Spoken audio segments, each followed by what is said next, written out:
আসসালামু আলাইকুম রহমতুল্লাহি ওয়া বারাকাতুহু। আমাদের আপসীন নেত্রী সাবেক প্রধানমন্ত্রী বেগম খালেদা জিয়া অসুস্থ, দীর্ঘদিন যাবৎ অসুস্থ হয়ে আছে।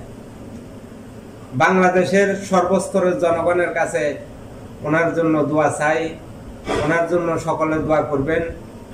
আল্লাহ তাআলা যেহেতু ওনাকে আবার সুস্থতা দান করে, আল্লাহ তাআলা যেহেতু ওনাকে নেক হায়াতে তৈবা দান করে, উনি যেহেতু আবার আমাদের মাঝে সুস্থ হয়ে ফিরে আসতে পারেন।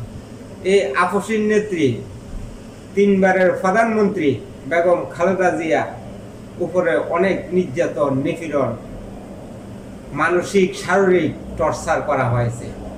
এই কারণে উনি আজকে অসুস্থ হয়ে গেছেন, ওনাকে অসুস্থ বানানো হয়েছে।